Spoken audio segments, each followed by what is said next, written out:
And now we have the most fun cards in this set because they're the ones with the coolest colors, the coolest abilities. It's the multicolored cards. These are separated out by color order, not set order or alphabetical. That's just how the person who runs this website decided to arrange them. If you'd like to see them in set order, which I believe is alphabetical, you can go to Scryfall and look up the set code. That's S:TLA, or there's a link on the front page. So yeah, we're gonna look at a lot of Aangs and Kataras and Sokkas and Tophs and Zukos and Irohs. There's a lot of Irohs in this set. Just you wait. And there's actually even more Aangs in the Jumpstart set, which are not here, but they will still be coming to Arena. So let's take a look. This is, if you're a commander player, this is where the commanders are mostly. So let's take a look at Rare Aang Swift Savior.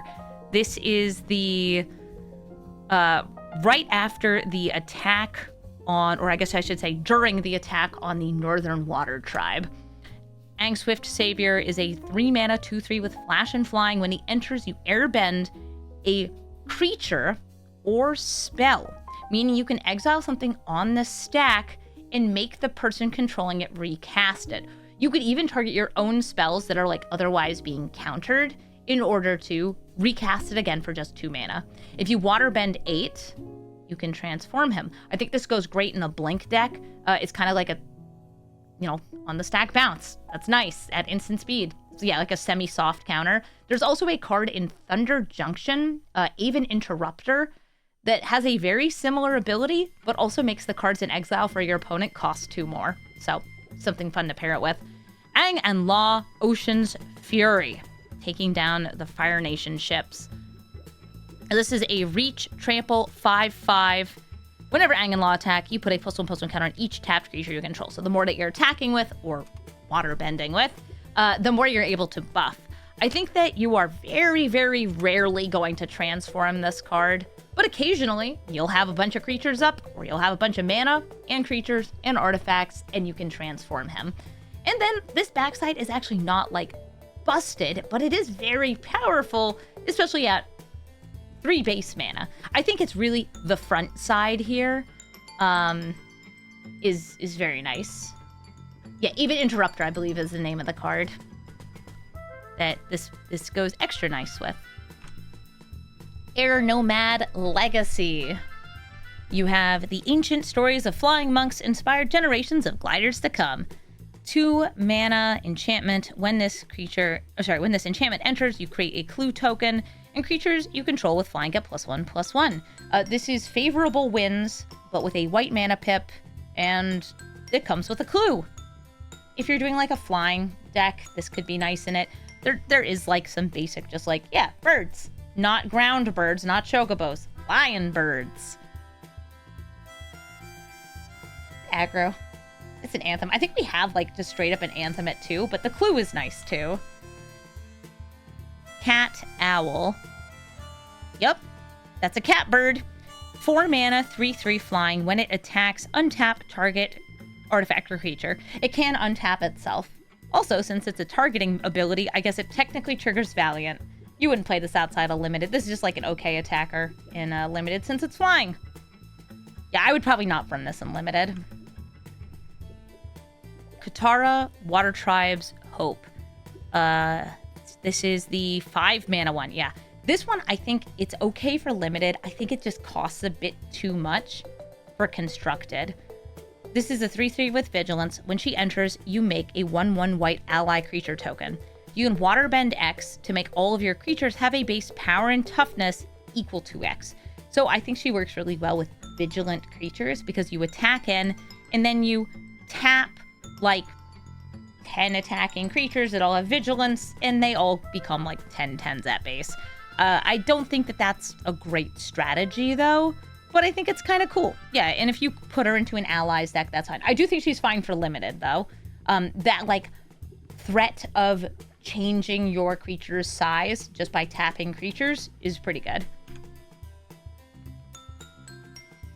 We have Sokka, Lateral Strategist.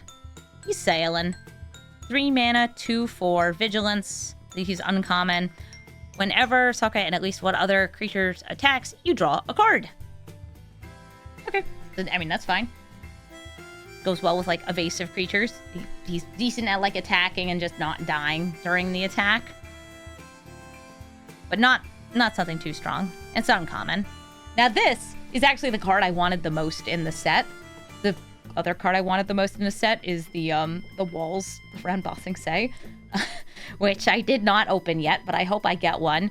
Azoula, Cunning Usurper. Now, why do I want this card? It's because it does crime. Also, look at her! Look at her! Ugh. She's girl bossing so hard. This is a 5-mana 4/4 with firebending 2, but she is still just a blue-black creature. She does not have red in her color identity. When Azoula enters, target opponent exiles a non-token creature they control, so they get to pick. Then they exile a non-land card from their graveyard. During your turn, you can cast the cards exiled with Azoula and cast them with flash and mana of any color. So you attack in, use the firebending mana, and you use those wonderful cards. I think this works very well as either a crime or a blink card. I will be building it as a crime-themed card, like a crime-themed deck, running like Crabomination and stuff, and I will do as much crime as I can. If it's Grixis shaped, why not Grixis pipped? I'll settle for Dimir. I'll settle for blue-black. I love her. She's great. She's terrible. She'll destroy us all. Foggy Swamp Spirit Keeper. Oh, also it's very good and limited because it's removal and then card advantage from the removal. Even though your opponent gets to choose what gets exiled. Whatever. Free real estate. Foggy Swamp Spirit Keeper is a 3-mana 2/4 lifelink. Whenever you draw your second card each turn, create a 1/1 colorless spirit token. Cool! So that's just like a way to keep spitting out tokens. The fact that this is a 2/4 with lifelink makes it a very nice blocker. So you can just kind of like sit here, be like, you can't attack through me, and I'm gonna make a bunch of, I can't call them unblockable tokens. Tokens that only interact with other spirits. So, spirits. I'm being asked, how do I feel about the God of War cards? I already forgot what all of them have. We have God of War, Boy of War. I don't remember what else there is. I haven't bought many Secret Lairs. They're too complicated now. Yeah, we had Dad of War and Boy of War. Hama, the Bloodbender. Hama is one of the, I think, coolest villains of the show. Taking the dark side of what is otherwise seen as, like, this helpful, healing, bending style. 5 mana, 3/3. When she enters, your target opponent mills 3 cards. You exile up to 1 non-creature, non-land card from that opponent's graveyard. And for as long as you control Hama, you can cast that card by waterbending X rather than paying its mana cost, where X is its mana value. That's a nice piece of crime for limited. It steals from your opponent's graveyard. Yeah, Hama is puppeting people's bodies and then chaining up firebenders and just, like, I guess, Fire Nation, like, citizens in a cave under a mountain. She's very evil. I like that they typed her as human warlock. You know, we don't really have, like, that many wizards and stuff. If you look, like, Katara's human warrior ally. You have rogues. This is a warlock, which is a very unusual type in the set. Also, it means she's part of War and Peace. She's an outlaw because warlock is the W. She's a criminal. They call her a witch in the episode. Yes, there's, like, rumors of there being a witch. Messenger Hawk. 3 mana, 1/2, flying. When this creature enters, create a clue token, and this creature gets +2/+0 until end of turn if you've drawn 2 or more cards. It's Hawky. It's Hawky the Messenger Hawk. I'm going to let you guys in on a fun fact. Hawky is a beloved character in the fanfiction space. You will have many authors who write Avatar: The Last Airbender fanfiction put Hawky into their stories as a way for characters to send messages to each other. They don't have cell phones. They have birds. You think that this should be an ally? I mean, it's not specifically that Messenger Hawk. Most Messenger Hawks work for the Fire Nation. There's just one that works with them. How would I know? Because I read fanfiction. A lot of it. Too much of it. Cruel Administrator. A 5-mana 5/4. It has Raid, so if you've attacked that turn, this creature will enter with a +1/+1 counter. Whenever this creature attacks, you also create a 2/2 red soldier creature token with Firebending 1. Okay, that's just like a fine uncommon. I like something that attacks in. This creature specifically has to attack, and it makes it 2/2. If you can give it evasion somehow, that's even better. Like, there's the Oppa that gives things flying. Ozai, the Phoenix King. 6 mana, 7/7. Trample, Firebending 4, and Haste. And unlike other Firebenders, he can hold on to his mana. If you would lose unspent mana, it just becomes red. So you can also tap your lands at the end of turn if you, are passing a turn. You got a little bit open. Ozai also has Flying and Indestructible if you have 6 or more unspent mana. I think that this card this is like kind of final boss level in Limited. It is tough to deal with because it gets that Indestructible and Flying pretty easily. It comes out fast. Trample, Haste, Airbending 4. I think that this is a very strong card. And if you want to build it, like in Constructed, I'm sure there's ways to do it, but I think this is just like a limited punch fist. He's like Rakdos. You could call him a demon. He's a human noble. You can tutor for him using the Weird Sisters. This character was voiced by George Takei. Fun. We're getting the whole Star Trek set next year. Vindictive Warden. Yeah, he's the final boss of the story. He's also the final boss of the draft. Vindictive Warden is a 3-mana 2/3 with Menace, Firebending 1. And you can spend 3 mana to deal 1 damage to each opponent. That is a great mana sink right there. Just like, ping, we ping in, we're pinging, I'm using up my Firebending mana. I think this is just a fine common for the set. We got Zhao, Ruthless Admiral, who is a nasty boy.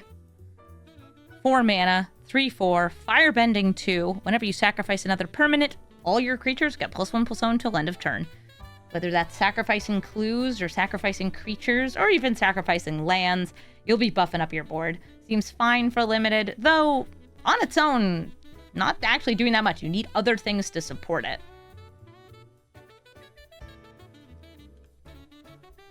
Zuko, Conflicted.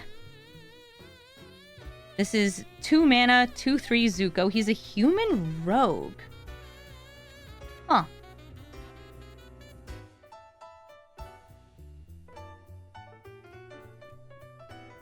Interesting type. So this is when he's been ousted. He's following his own path. And he doesn't know what to believe and who to help. Zuko with swords. He always has swords. Well, he usually has swords. At the beginning of your first main phase, choose one that hasn't been chosen and you lose 2 life. Draw a card, put a counter on Zuko, add red mana, or exile him and return him under an opponent's control.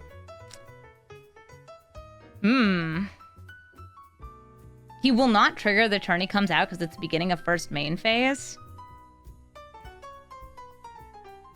You will always be losing 2 life.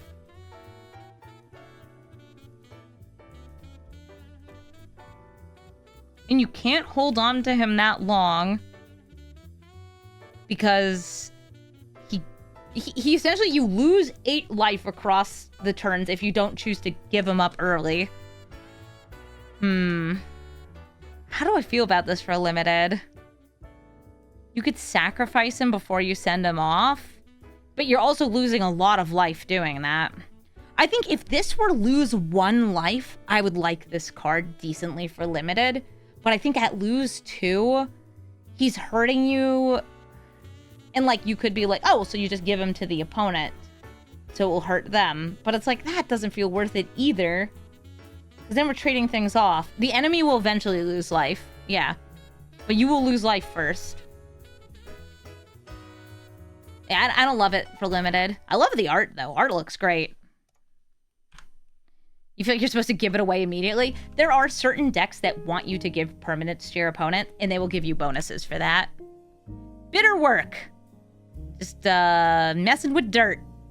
It hurts. 3 mana enchantment. Whenever you attack a player with 1 or more creatures that have power 4 or greater, draw a card. Okay, cool. I like that. Exhaust to Earthbend 4. I don't think this is, like, crazy strong or anything. I kind of wish that it, like, gave a passive trample or something, but it's cool. I wouldn't seek it out too much. Bumi Unlimited. Sorry, Bumi Unleashed. I like Bumi Unlimited, though. He is a 5 mana, 5/4, crazy old man, human noble ally. This is him, I think, in the end. Oh, no, it's during the eclipse, it looks like. Yeah, Day of Black Sun. You can see it behind him. Trample when Bumi enters Earthbend 4. Whenever Bumi deals combat damage to a player, untap all lands you control. After this phase, there's an additional combat phase. Only land creatures can attack during that combat phase. Huh. So he has to hit. He immediately gets value off, by the way. Like, he enters, has Earthbend 4. But then you untap all your lands, which is sweet for just casting more spells. And then your land creatures could also attack again. Oh, it's him breaking out of the metal coffin they had him in. Nice.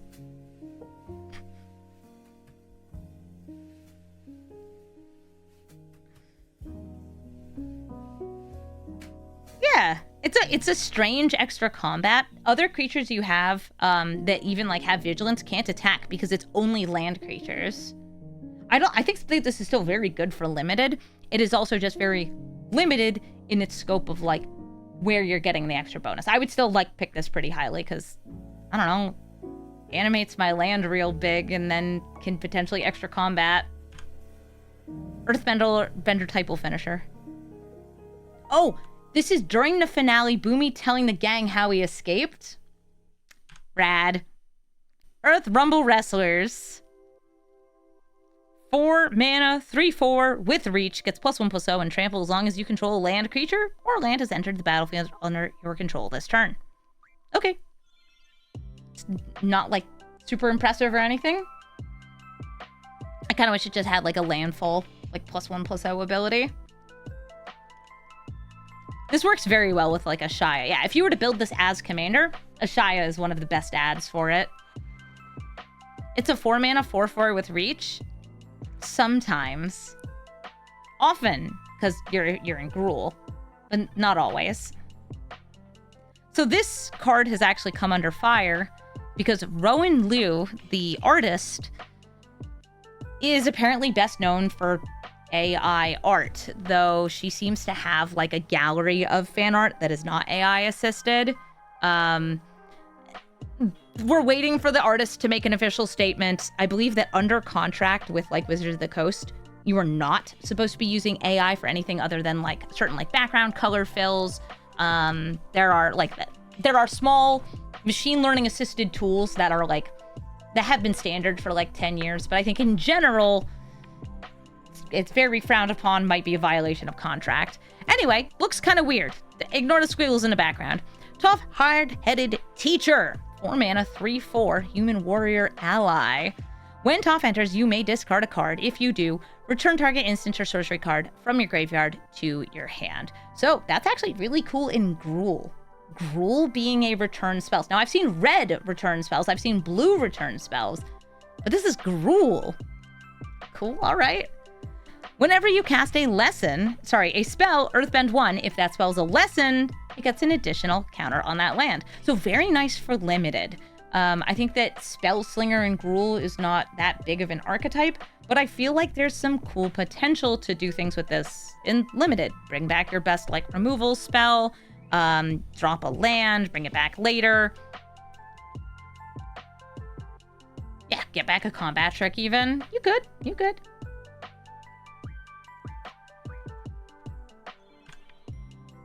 Uncle Iroh. He's so cute.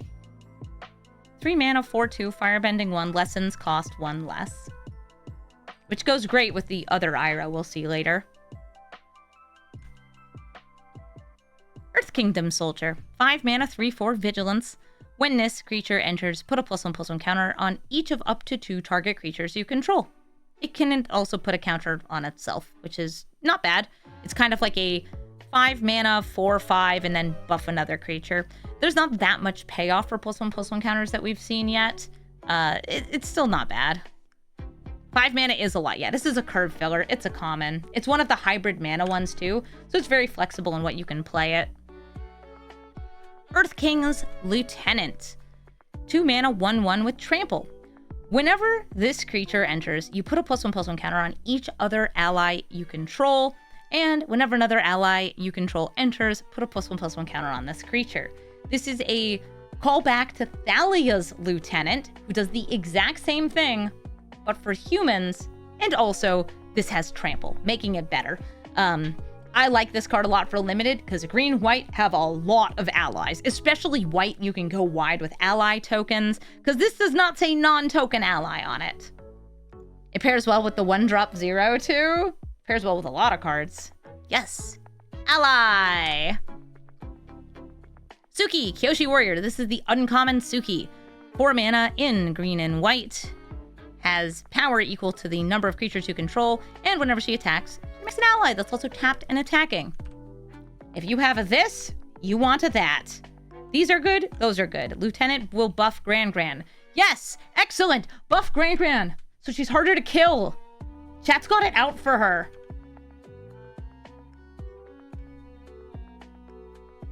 White Lotus Enforcements. 2/3, vigilance. Other allies get +1/+1. This is a nice and simple ally lord. I feel like allies in limited are going to be a nice, simple way to build a deck. If you were looking for a lane and you think like, oh man, I have to like put lessons in my graveyard and figure out that, or I have to sacrifice things, allies. Allies are easy because they say make ally stronger or is an ally. I think that typal strategies are oftentimes like a great approach to drafting. Don't bolt Gran, jeez. Hey, bye. Spirit of Balance. You can see the kind of more dangerous form in the bottom. The vengeful form, I think I should call it. And then the little cute panda form on top. A bear spirit. 4 mana, 3/3. Whenever Heibai enters or attacks, if you sacrifice another... Oh, you may sacrifice another creature or artifact. If you do, put 2 +1/+1 counters on this. And when it leaves the battlefield, put its counters on a creature you control. Alright. Lets you kind of just munch things up, get stronger, and then share things. Another Orzhov evil panda? It's not evil! Heibai is not evil. Heibai was kidnapping people because its forest was destroyed. How do I feel about this for limited? I think it's okay. I don't think it's that strong. The Pretend Pox Bearers. Oh, we're so sick. I have Pentapox, which is definitely not caused by putting a Pentapus on you and getting little sucker stickers on you. When this creature dies, create a 1/1 white ally creature token. This is actually really funny because they're not actually sick.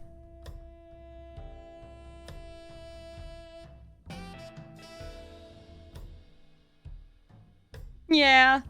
This is decent for limited, though. It's a 2-cost hybrid mana thing that when it dies gets you another. That's a lot of good allies entering. And also it's an ally-triggered ability. If you have a way to double, not just enters abilities, but like any triggered ability. Yeah, good for sacrificing to this. Sandbender Scavengers. 2 mana, 1/1 human rogue. Whenever you sacrifice another permanent, this gets a +1/+1 counter. And when this creature dies, you may exile it. When you do, return target creature card with mana value less than or equal to this creature's power from your graveyard to the battlefield. This is a great reason to be sacrificing things. I think that this goes well with the clues, with the sacrifice synergy. And also, that ability is really good because even if you only have, like, one counter on it, like, it can bring back just a creature, mana value less than or equal to this. Sweet. You have to exile it as part of it. It can't bring itself back. That still seems like good value. Tolls of War. Oh, no. That's, I believe, Gatsu's corpse with a bunch of firebending corpses as well. This is a 2-mana enchantment. When this enters, you make a clue. You can sacrifice a permanent... Oh, sorry. Whenever you sacrifice a permanent during your turn, you make an ally token. It only triggers once each turn. Yeah, that's very much part of that theme. I like that it feeds itself by giving you a clue token. And if you have, like, a small sacrifice outlet, you can use this to kick it off, and then you'll be getting one permanent back each turn. No more than that, but still pretty good. You want to know how Gyatso took out those Fire Nation soldiers? I don't know. He probably, like, locked them in the room with him and then, like, removed all the air from the room. And then they all, like, just choked to death. Can't firebend if there's no air. Abandon attachments. See, Katang is fake. Ignore that it's canon. 2 mana, instant lesson. You may discard a card. If you do, draw 2 cards. You can also choose not to discard a card, and then it does nothing. You just spent 2 mana to do nothing. What are a lesson? It's just a special marker that is on certain instants and sorceries. It has to do with another type of card that learns, or another Abyss ability called Learn that is not in this set. But there are also cards in this set that care about lessons. This card seems like it's a tormenting voice. It's a thrill of possibility. These are fine. They help you filter. And what's nice is you don't have to discard as part of the cost. So if it gets countered, you're not missing that much. Yeah. There's also lessons that just, like, there's just cards that care about lessons. Like Iroh, we saw before. There's another Iroh, too. Dragonfly Swarm. It's a dragon and an insect. It has flying, ward 1. Its power scales with the number of non-creature non-lands in your graveyard. And if it dies, if there's a lesson in your graveyard, you draw a card. This is it stuff. If you are doing a Spellslinger card brew, like, this is really good and limited because it's flying, it has protection, and it can get pretty big, especially using cards like this to put more cards in your graveyard.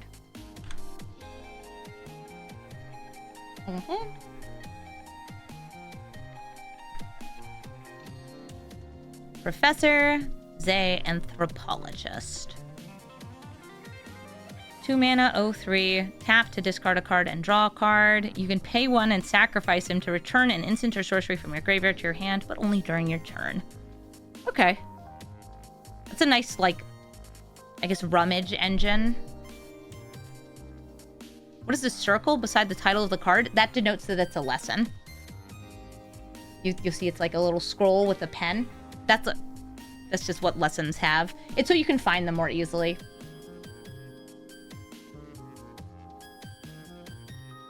This can go in Fleam. It could. There's other looters available in Fleam, but if you wanted to do like a standard Fleam / Gobin build, you could. Green Goblin. I think this is just like fine for Spellslinger. It's kind of like fill up your graveyard and then use it to bring back your more important spell. It can also block in the meantime. This guy's tragic. He just syncs with the library. He's probably going to turn into one of them fox spirits or something. It's fine. It's fine. We get the bold boomeranger. 2 mana, 1/1. When Sokka enters, discard up to 2 cards and draw that many cards. Cool. All right, fill up that graveyard. And whenever you cast an artifact or lesson, he gets a counter. I feel like this is a very narrow build, and I don't think that it's good enough for a lot of the like limited things. That said, I haven't seen what the artifacts are like yet in this set. I know what the lessons are like, and currently I would not play it with that knowledge. That said, the like discard and draw is pretty nice. In Constructed, There could be like a cute artifact built with this. Probably not. He doesn't have like trample or flying or anything.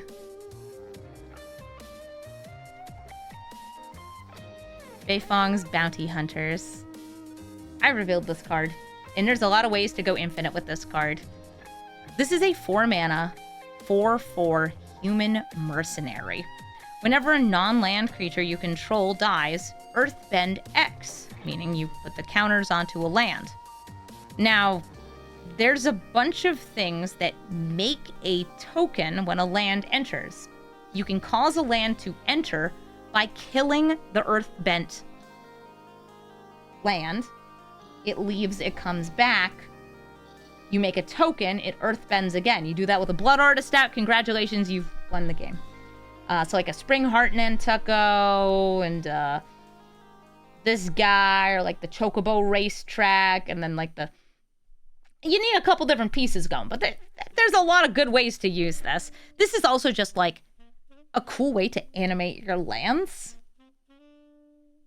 If you went with Tireless Provisioner, I mean that's just landfall synergy. That does not make a creature token when landfall though. Yeah, you could also use like Colony Garden, which makes its own token when it enters. Yes, these guys were hired by the Beifongs to hunt down their daughter, who's also a Beifong. It's Toph. What color combo do I see as being the best during pre-release? Dunno. I kind of like ally aggro. But a lot of the spells are good, so maybe we want to be slinging spells. There are also some lands that make a token when they go away. Oh. Dai Li Agents. 5 mana, 3/4. Human Soldier. When it enters, you Earthbend 1 and then Earthbend 1 again, so you could target 2 different lands. Or the same land. Whenever this creature attacks, each opponent loses X life, and you gain X life, where X is the number of creatures you control with counters on them. Ah, so that's why you'd want to go wide. Okay, that's cool. Yes, you can choose seeded boxes for pre-release, and I think that they're seeded based on the type of bending. Except there's like 2 different... There's like one that has Azoula on it and one that has Zuko on it. So maybe there's like villainous firebenders, happy firebenders. I saw pictures. I don't know if they're just based on colors. Is it just seeded by the color? Okay. So it's okay, so Azula's the black one, Zuko's the red one. That makes sense. Yeah, you Earthbend and then you Earthbend again. Meaning you choose a land, put a counter on it, it's a creature. Then you choose a land, put a counter on it. If it's not already a creature, it becomes a creature. Earth Village Ruffians. When this creature dies, Earthbend 2. And I'm not that big on this. It's nice that like it fits into a lot of things. It's a 3/1 for 3 though. And like dying to make the Earthbend happen, I don't think is quite as good. Yeah, you have the elements. Water, earth, fire, air, girl boss. The seeded packs have an uncommon version of the character. Oh, and some cards of that color. Nice. Okay, that's cool. Yeah, I've been to some pre-releases that had seeded packs. Like they did it for they've done it for like Tarkir and stuff. But what gets tricky is sometimes one color is a lot stronger than the others, or not like color, but like one wedge or something. Longfeng Grand Secretariat. He's just making sure that those girls are doing okay at that party. And he's not doing anything creepy under a lake or anything. 3 mana, 2/3. Whenever another creature you control or land you control is put into a graveyard from the battlefield, put a counter on target creature you control. Okay. Just when stuff dies, make your other stuff bigger.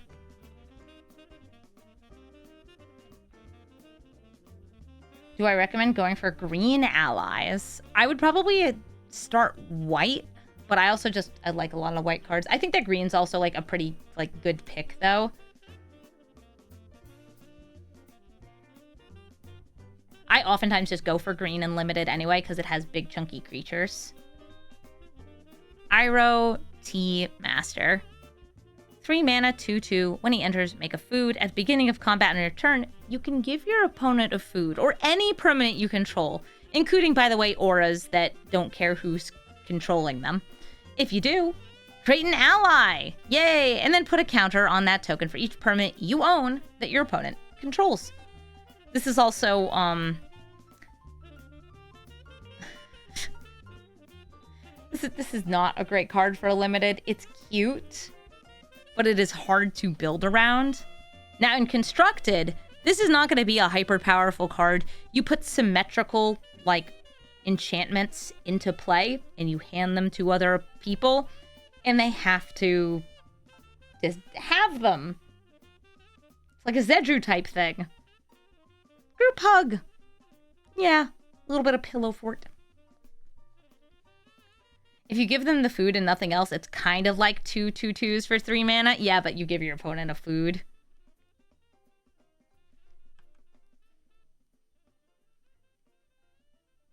Jet. Freedom Fighter. Yes, he is part of like the red-white ally stuff. Jet Freedom Fighter is a 5 mana, 3/1. When he enters, he deals damage equal to the number of creatures you control to target creature and opponent controls. Wider you are, more likely this is to be able to kill some of your opponent's stuff. And when he dies, you put counters on other creatures. Neat. Hi, Scraps. Hi, kitten. My cat's walking by. This is fine for limited. It's one of those, like, it is hybrid mana, but it's kind of hard to cast if you're not in both. Still cool. Better, the wider you are, nicer it is. Sun Warriors. These are the guys that guard the dragons. 4 mana, 3/5, Firebinding X, where X is the number of creatures you control. And you can spend that mana to make allies. That's pretty nice. And the wider you are, the more creatures you can make. That said, you need to attack in to get it. He's a 3/5, which at 4 mana, it's decent. You'll get an attack out of him at least. Or you could just sit on the back line and keep chilling. And the people who love Secret Tunnel probably recognize the Wandering Musicians. Hi, Scraps. Oh, do you want to come up here so badly that you're squeaking? All right, my cat's going to join us. Wandering Musicians is a human bard ally. Whenever this creature attacks, the creatures you control get +1/+0 until end of turn.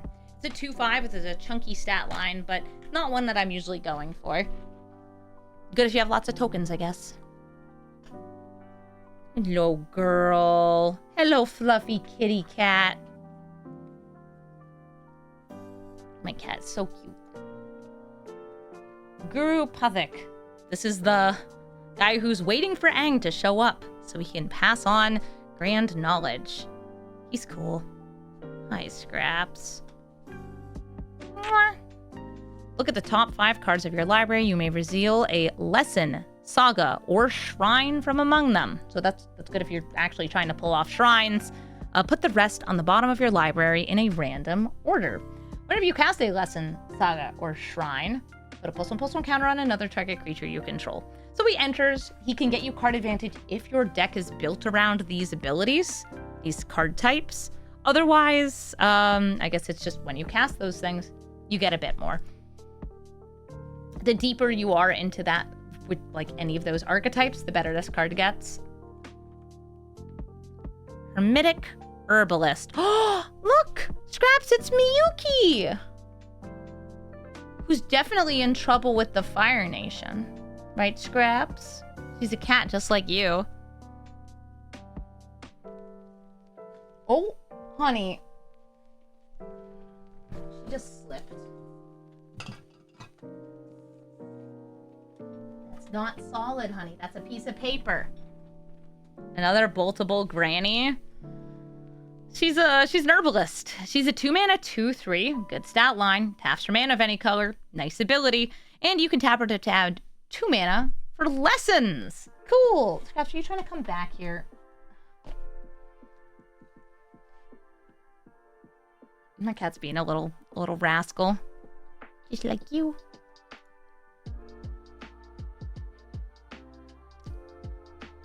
a lot of scenes and characters from the Blue Spirit episode, but the Blue Spirit card, I guess, is only in Jumpstart, which is too bad, because I want more Zukos when he's doing Zuko things. I feel like we could have had that instead of Zuko Conflicted. I believe that lessons are blue, green, and red. Like, that's the focus for it.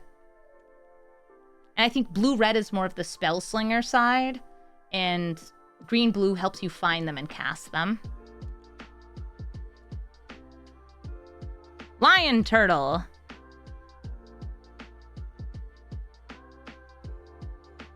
This is a big Simic elder cat turtle.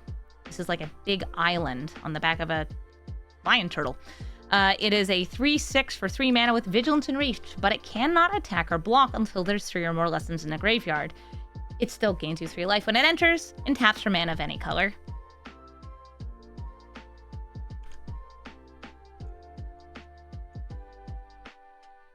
But yeah, I don't think you can go wrong, because people in chat are like asking you about pre-release kits. You're not gonna go wrong by picking any color over another. You can genuinely just pick the one that has a character on it that you like the most. So you are guaranteed to get like a copy of that creature that you like. Because that's cool. Platypus bear. Oh, he's ruining that poor cabbage vendor's cart again. Simic 2/3 defender. When it enters, you mill 2 cards, and if there's a lesson in your graveyard, this can attack. All right, not my favorite. I guess if you really want a self-mill card, it's a common that does it. It is, in fact, name is type. Platypus bear, name is type. Oh, we love when a creature has the same name as its creature type line. Bye, Scraps. Scraps just wandered on out. Now we've got some 3-color stuff. That was the last of the 2-color ones. Aang at the Crossroads. This is a 3/3 on the front. It costs 5 mana. It's Bant. When it enters, you look at the top 5 cards of your library. You can put a creature with a mana value 4 or less from among them directly onto the battlefield. It's kind of like a Coco effect. Put the rest on the bottom of your library in a random order. A collected company for people who aren't used to me calling cards by their weird nicknames. Whenever another creature you control leaves the battlefield, whether you've airbent it or it dies or you sacrificed it, he transforms into Aang, Destined Savior. Flying 4/4 land creatures have vigilance, and at the beginning of your turn, you earthbend 2. Now, you don't have to choose a new land each time. You can just keep building up the same one. And I feel like this is a cool, potentially blink commander, because you can blink him and he will get you more creatures, some of which will have nice enter the battlefield abilities.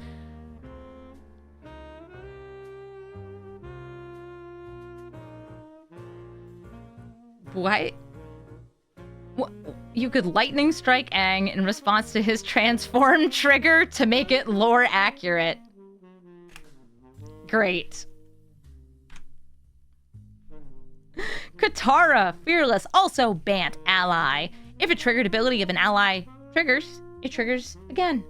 This is just ally value.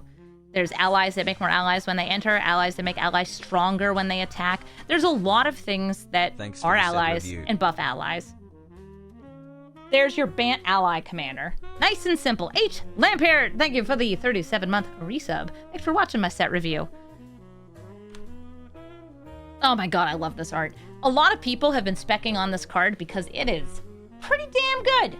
It's also, look at that. She looks crazy. I love it. Firelord Azula, Grixis, 4/4, firebending 2, and whenever you cast a spell while she's attacking, copy that spell. If it's a permanent, becomes a token. Doesn't exile it or anything. Yeah. Ooh, yeah. What's her name? The 5-color ally person's gonna eat good? Yeah, the Tazri. It's a perfect card. It's a perfect card. And if you're wondering, like, oh, well, you're limited to things that you cast in combat, there's some weird infinites I believe you can do with this. It's kind of cool.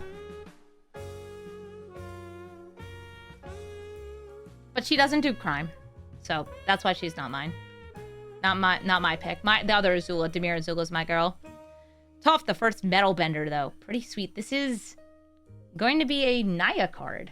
That's red, white, green. Non-token artifacts you control are lands in addition to their other types. Which is interesting because at the beginning of your end step, you earthbend 2. Now that means that you can start putting counters onto your just non-token artifacts and attack with them. This also, outside of limited, causes some kind of interesting things you can do because of the fact that your artifacts are lands. Like you can trigger landfall by having artifacts enter.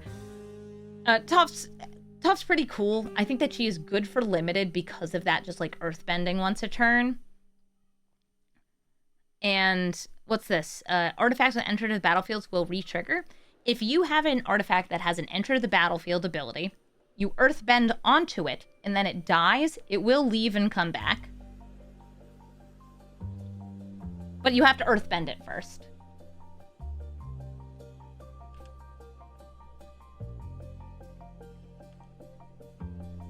Got Sokka, Tenacious Tactician. That's a 4-mana, 3/3, Menace, Prowess. Very Jeskai, very Narset coded here. Allies you control also have Menace and Prowess, and whenever you cast a non-creature spell, make an ally. Great for limited, because the more non-creature spells you have, the more allies you get. It's nice. Just a non-creature, not even instant sorcery, not even lesson. Non-creature spell, make an ally. I love those abilities. And remember, all those allies have Menace and Prowess. Neat. Untapping him with my BGG. You can have a huge swing with this dude. He's the enabler and the payoff. The only thing he's not is casting the spells for free on his attack ability, like Narset does. I'll say if you want, like, a card like this that instead of making the tokens is just getting the spells, you put the two of them together very well. The, is it Aftermath Narset? Could be real sweet. Yeah, it goes in Narset easily enough. I can see it. Get some more prowess. Also, he looks cool. Aww, he's all growed up. Fire Lord Zuko. He's actually not that old in this. This is him, like, taking the throne and being like, I'm gonna stop our people from being as terrible. Good for him. He's in Mardu colors. He's a 2/4. He has Firebending X, where X is his power, so at base 2. But whenever you cast a spell from exile, and whenever a permanent you control enters from exile, put a +1/+1 counter on each creature you control, which includes him, so he can make himself stronger, make himself bigger. And you know where this card, it goes really good with this? Prosper. Prosper's good in Zuko. We love putting cards in exile and then casting them or playing them. You can also, like, airbend things away and cast them, but impulse draws are also good. There's another Zuko that impulse draws. A card that works well with Prosper. Now you've seen everything. OMG spoilers. Yeah, Cobalt Streak spoilers. Look at, he's a good boy. That's the spoiler. Zuko is a guy who gets redeemed. And Iroh too, and he works real hard at it. Real hard. Iroh, Grand Lotus. This is the Teamer Firebending Lesson Flashbackin' guy. In fact, he actually flashbacks, like, everything. During your turn, each non-lesson instant and sorcery in your graveyard has flashback. The flashback card is equal to that card's mana cost. During your turn, each lesson card in your graveyard has flashback 1, which you might remember there was another Iroh that makes all of your lessons cost 1 less, which means if you have the 2 Irohs together, you can cast every lesson from your graveyard for free during your turn, which is great. Hooray! Yeah, if you get one of these unlimited, it's a great excuse to just, like, play a bunch of lessons. It's also, like, not terrible. He's just not that great at attacking. This is much more about being able to recast your spells, kind of like Lier. Yeah, welcome back, Lier. He's teaching so many lessons. Yeah, this is Iroh, like, after he's gathered together the army of the White Lotus, and you see, like, the characters we've seen across the series that have been secretly members of the White Lotus this whole time. It's a really fun, like, reveal. You're sad he's not 5 colors? It's okay. This is 5 colors. Sort of. The front side, you're gonna notice the casting cost is red, green, white, blue. You can try to cast this in limited. It's going to be easier if you don't. Flying and firebending too. Whenever you waterbend, earthbend, firebend, or airbend, you draw a card. If you've done all 4 in the same turn, he transforms into Aang, Master of Elements. And this is why he's 5 colors. Because spells you cast cost 5 mana less, which does reduce generic cost. So anything that costs 5 or less, unless it has multiple of the same pip, you can cast for free. He's flying, and at the beginning of each upkeep, you can transform him to gain 4 life, draw 4 cards, put 4 counters on him, deal 4 damage to each opponent, and then he goes back to this side, where you can flip him back over again. Okay, it's cool. This is a good card. I would say that this is like the face of the set, this Aang, because this is Aang in the finale. Master of Elements. He's real cool. There's some different arts of this, too, so you can look one up. I believe that one of them was actually by one of the Avatar showrunners. So if you want to see that art, you could look it up. I'd find it myself. But also, I want to talk about the colorless cards. I guess I'll take a short break, and then we'll do colorless and lands.